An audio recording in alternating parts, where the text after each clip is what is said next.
Do you know about the story of Solomon in the Bible and how Satan used Solomon's mistakes to spread more wickedness? No, I have not. Can you tell it to me? Sure. Before I start talking let's talk about his father first. David secured a peaceful state for Solomon. He defeated all of Israel's enemies, so that when Solomon came on the throne there was no one left to fight. This is also why David could not build the temple. He told Solomon, "I wanted in the worst way to build a sanctuary to honor my God. But God prevented me, saying, 'You've killed too many people, fought too many wars. You are not the one to honor me by building a sanctuary. You've been responsible for too much killing, too much bloodshed. But you are going to have a son, and he will be a quiet and peaceful man, and I will calm his enemies down on all sides. His very name will speak peace, that is, Solomon, which means peace, and I'll give peace and rest under his rule. He will be the one to build his sanctuary in my honor. He'll be my royal adopted son, and I'll be his father. And I'll make sure that the authority of his kingdom over Israel lasts forever. Yes, Father." That is found 1 Chronicles chapter 22 verse 7-10. Then David gave Solomon the plans for the temple. The temple was to be the house for God, a holy place where the Ark of the Covenant would be held, and where sacrifices and offerings would be done like he told Solomon. David made preparations for the temple before his death.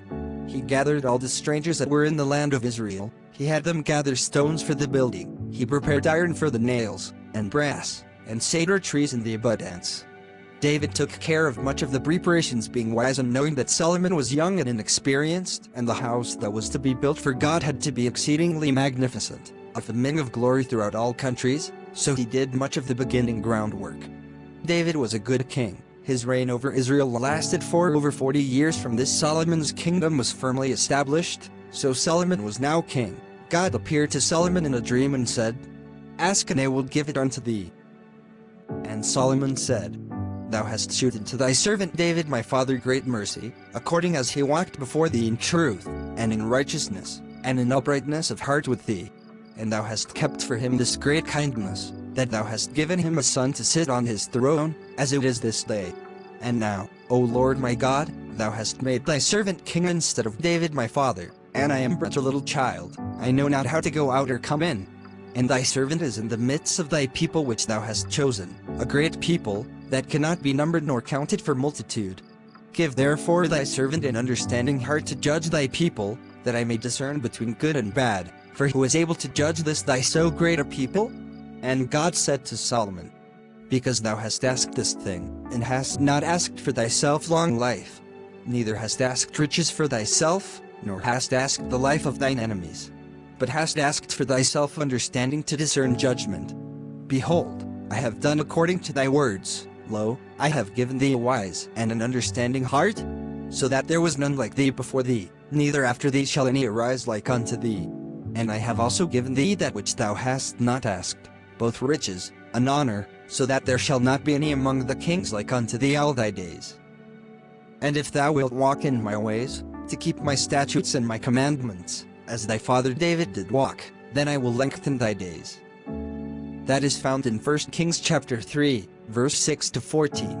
Solomon became the wisest king on the earth. An example of his wisdom was when two women appeared before him, each carrying a child, one alive, and the other one dead. One woman accused the other woman of stealing her child after hers died. The other denied doing so. Solomon in his wisdom brought a soldier to split the child in half, so that they will both have the baby. The mother that accused the other woman cried and said, "No, don't hurt the living child, just let her have the child." And the accused woman said, "Divide it." Solomon gave her child to the right mother, who actually cared. When people heard this, many people feared Solomon, and they knew he had wisdom. Solomon reigned over all of Israel. In his fourth reign, he began building the temple. Chapters 5, 6 and 7 of 1 Kings covers how marvelous the temple was. Solomon selected over 150,000 men to build the house for the Lord. He sent word to Hiram king of Tyre. He said, "Thou knowest how that David my father could not build an house unto the name of the Lord his God for the wars which were about him on every side, until the Lord put them under the soles of his feet. But now the Lord my God hath given me rest on every side, so that there is neither adversary nor evil current. And, behold, I purpose to build an house unto the name of the Lord my God, as the Lord spake unto David my father, saying, Thy son, whom I will set upon thy throne in thy room, he shall build an house unto my name. Now therefore command thou that they hew me cedar trees out of Lebanon. And my servants shall be with thy servants, and unto thee will I give hire for thy servants according to all that thou shalt appoint. For thou knowest that there is not among us any that can skill to hew timber like unto the Sidonians. Hiram king of Tyre responded and said, Blessed be the Lord this day, which hath given unto David a wise son over this great people. I have considered the things which thou sentest to me for, and I will do all thy desire concerning timber of cedar, and concerning timber of fir. My servants shall bring them down from Lebanon unto the sea, and I will convey them by sea in floats unto the place that thou shalt appoint me, and will cause them to be discharged there, and thou shalt receive them, and thou shalt accomplish my desire, in giving food for my household.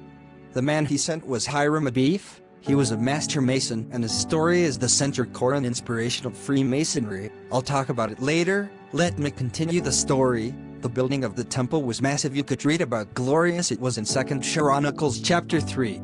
At the end of construction, Solomon assembled the leaders of Israel and all the heads of the tribe in Jerusalem, and they brought the Ark of the Covenant from the city of David to the temple. The Levi brought up the Ark and all the holy furnishings. At the end, all the congregation of Israel who were there did the sacrifices of sheep and oxen in a great multitude. The priests brought the Ark of the Covenant to its place in the inner sanctuary of the temple to the most holy place. When Solomon finished praying, fire came down from heaven and consumed the offerings and sacrifices, and the glory of God filled the temple. When all the children of Israel saw how the fire came down, they saw the glory of God in the temple. They bowed their face to the ground and worshipped God and said, For he is good and his mercy endures forever. It took him 20 years, but Solomon finished the house of God and successfully accomplished it. This was a remarkable accomplishment. It was truly remarkable. You can read it in 2 Chronicles chapters 5 to 8. So Solomon is now older, and from this temple he built an astonishment for the rest of the world. Solomon surpassed all the kings of the world in riches and in wisdom. All the kings of the earth sought the presence of Solomon to hear his wisdom which God had put in his heart. Remember, God promised this. Solomon made silver as common in Jerusalem as stones. He had a massive amount of gold. He was truly a splendor. So it was at this time he messed up. His biggest mistakes is that he loved women. He loved many foreign women, one of them including the daughter of the Pharaoh of Egypt. Earlier he made a treaty with the Pharaoh of Egypt and married the Pharaoh's daughter.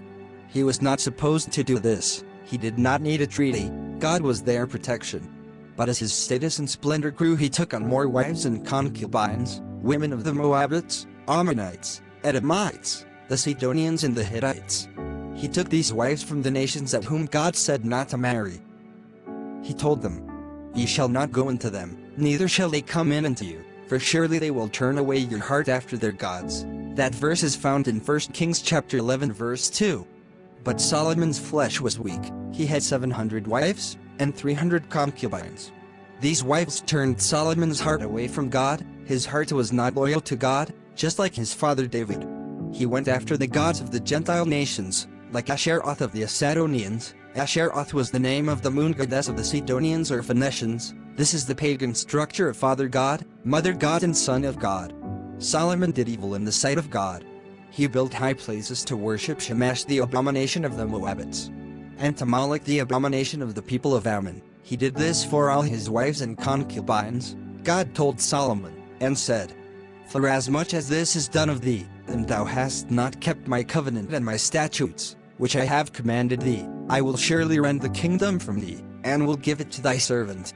Notwithstanding in thy days I will not do it for David thy father's sake, but I will rend it out of the hand of thy son. Howbeit I will not rend away all the kingdom, but will give one tribe to thy son for David my servant's sake, and for Jerusalem's sake which I have chosen. This is the end for the story of Solomon. He reigned over Israel for 40 years, and in his end the kingdom of Israel fell apart. And though the scriptures do not go in depth about his wickedness, but it can be inferred that he did a great deal of wickedness based on how the enemy has used him for his doctrine to build his kingdom, specifically through Freemasonry. The occult world mentions Solomon. Their beliefs are not true. It's important to understand the other side. You have to know your enemy. The occult world refers to Solomon as a skilled sorcerer. It's not that he only tolerated paganism, but also participated in it. According to one of the many legends about Solomon, Solomon used pagan magic to imprison 72 different rebellious spirits, and a brass vessel throwing them into a lake where they were supposed to stay until the end of time. The legend also says that in an attempt to find great treasure, the Babylonians rescued the vessel and broke it open, allowing for the evil spirits to escape. These spirits are known as the 72 Spirits of Solomon. Among the Eastern nation is again esteemed as a great magician who had great power over the spirits. It is said he gained this power from the devil gave him a ring with a symbol on the ring. That symbol is known as the Star of David. It is on the flag of Israel. That symbol is used heavily in the occult world. Now what can we learn from this story? That when you disobey God and don't keep his statutes and judgments, he will judge you. Well, it's time for class. But thank you for telling me about the story of Solomon.